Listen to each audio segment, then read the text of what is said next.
Bonjour à tous. On est vendredi matin, je pense. Je suis dans mon bureau. Il est encore très tôt. J'entends les camions poubelles passer ici. J'ai déjà bu un café, mais je l'ai oublié là-bas. J'ai fait un café avec ma nouvelle machine. D'accord. Donc, nous allons lire deux pages, la page 6 et 7 du livre The Dog. Moi, j'appelle ça The Dog. Le titre est très, très long. Le livre n'est pas très, très populaire. Je pense que 22 personnes le lisent avec nous. Ce n'est pas grave, mais donc, vous le savez, une fois qu'on descend en dessous de 10 lecteurs, on arrête. Mais pour l'instant, on est toujours là. Et donc, il y a Christopher, le garçon donc, qui a le syndrome de Asperger, et son ami Siobhan en anglais. Et donc, Christopher raconte qu'il écrit un livre sur un meurtre d'un chien. Et donc, on est à la phrase donc Siobhan, she put this word into inverted commas by making the wiggly quotation sign with her first and second fingers. Donc, oui, j'étais mon téléphone, ça commence déjà à faire pling pling. Ok, donc en fait, qu'est-ce qu'elle a dit? Elle a dit elle a lu la première page, hein, son amie, et elle a fait comme ça, le roman est différent. Et vous voyez, donc ça c'est, et les Américains font ça très très souvent pour dire entre parenthèses, hein, ils font comme ça. Donc le wiggly, un peu, wiggly, ça veut dire, en fait ça veut dire ondulé, mais ça peut être un peu deux petites crolles. Mais on va traduire la phrase. Donc, elle mettait ce mot, donc le mot différent, euh, dans des virgules inversées, parce que quand on met des parenthèses, c'est comme, en fait, c'est comme des virgules inversées, en faisant le sign, le signe wiggly, donc on va dire ondulé ou un peu crôlé, donc de la citation. Quotation, c'est une citation. Avec son premier et deuxième doigt. Mais en français, le premier doigt, c'est l'index, le deuxième doigt, c'est le majeur. Hein, je ne vais pas le montrer, pardon. Donc, elle a fait comme ça. J'espère que vous avez compris ça. She said that it was usually people who were killed in murder mystery novels. Elle disait que c'était normalement des gens qui étaient tués dans des romans, novels, de meurtre mystère. I said that two dogs were killed in The Hound of the Baskervilles. Donc, je disais que deux chiens étaient tués dans and The Hound of the Baskervilles, en fait, c'est un roman très, très connu anglais écrit par Sir Conan Doyle. Et donc, voilà, il a lu apparemment ce livre, ce roman, et The Hound itself and James Mortimer's Spaniel. Donc, dans ce livre-là, qui était tué, le chien lui-même et le Spaniel, c'est une sorte de chien de James Mortimer. But Siobhan said they weren't the victims of the murder. Sir Charles Baskerville was. Mais Siobhan disait, ils, donc les deux chiens, n'étaient pas les victimes du meurtre, mais Monsieur Charles Baskerville l'était. C'était lui la victime. She said that this was because readers cared more about people than dogs. Donc, elle disait que ceci était parce que les lecteurs, donc les lecteurs de romans, cared more. Et to care about, ça peut être s'occuper de, prendre soin de. Ici, moi, je pense to care about, ça veut dire s'inquiéter pour, être intéressé. Donc voilà, c'est un peu difficile, mais donc je pense que les lecteurs s'intéressaient plus aux gens que des chiens. So if a person was killed in the book, readers would want to carry on reading.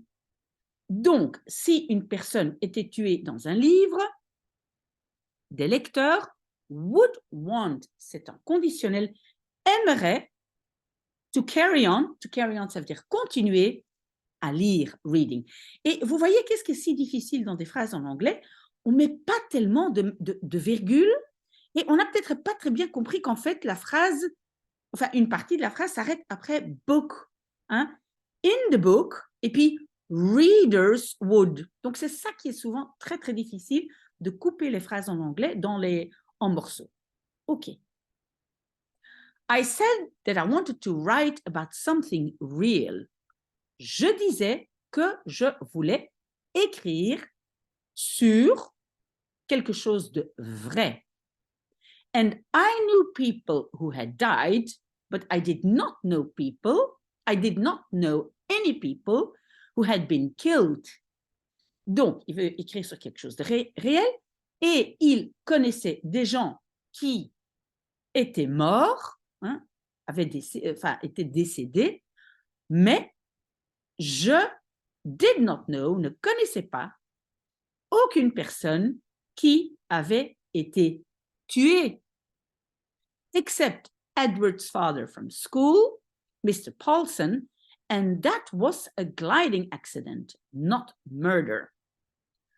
À part le père de Edward, de l'école, Monsieur Paulson, et cela était un accident de gliding. Moi, je pense que c'est un accident de planeur. Hein, vous voyez, c'est planeur, hein, on dirait un avion planeur. Un accident de planeur, pas un meurtre. And I didn't really know him. Et je ne le connaissais pas really, vraiment. Je ne le connaissais pas vraiment. OK? I also said that I cared about dogs because they were faithful and honest. Je disais aussi que, donc, to care about, c'est de nouveau ce verbe, donc, apprécier, avoir de l'intérêt pour, hein, donc, on va dire apprécier les chiens parce qu'ils étaient faithful, fidèles et honnêtes. And some dogs were clever and more interesting than some people. Et certains chiens, ou quelques chiens, étaient plus intelligents, hein, le à la fin c'est plus intéressant, et plus intelligent et plus intéressant que certaines personnes. Steve, for example, who comes to school on Thursdays, needs help to eat his food. Steve, par exemple, qui vient à l'école on Thursdays, les jeudis, a besoin d'aide pour manger sa nourriture and could not even fetch a stick et ne pourrait, ça c'est could, not even, même pas aller chercher un bâton. C'est un peu délicat, mais elle dit, les chiens, souvent, ça va aller chercher un bâton, mais Steve ne sait même pas le faire. Siobhan asked me not to say this to Steve's mother. Donc, Siobhan me demandait de ne pas dire ceci à la mère de Steve. Hein? Ce n'est pas des choses qu'on dit. Hein? OK. Chapitre 11. Then the police arrived. Alors la police arrivait. I like the police. J'aime la police. They have uniforms and numbers. Ils ont des uniformes, et des numéros. And you know what they are meant to be doing. Et tu sais ce qu'ils... They are meant to. Oui, to mean, c'est un verbe un peu difficile, c'est beaucoup de choses. Mais ici, c'est ce qu'ils sont destinés à faire. Hein? Donc, ce qu'ils sont destinés à faire, ce qu'ils sont censés faire. Hein? Parce qu'en fait, vous le savez, Christopher, il aime bien les choses qui sont très, très claires et qu'il comprend. There was a policewoman and a policeman. Donc, il y avait une femme policière et un homme policier. On va dire la policière avait un petit trou. Ah, attendez, je dois d'abord lire. The policewoman had a little hole in her tights on her left ankle, and a red scratch in the middle of the hole. Donc, la policière, on va dire, avait un petit trou dans ses collants sur sa cheville de gauche et une égratignure rouge in the middle, au milieu du petit trou. Oui, donc Christopher, il observe toutes les petites choses. The policeman had a big orange leaf stuck to the bottom of his shoe, which was poking out from one side.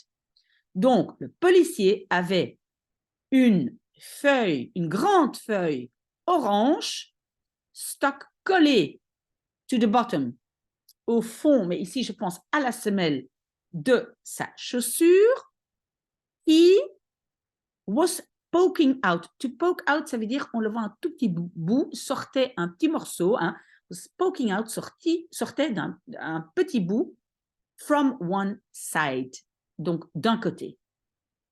Comme Christopher observe toujours toutes les petites choses. La policière mettait ses bras autour de Madame Shears.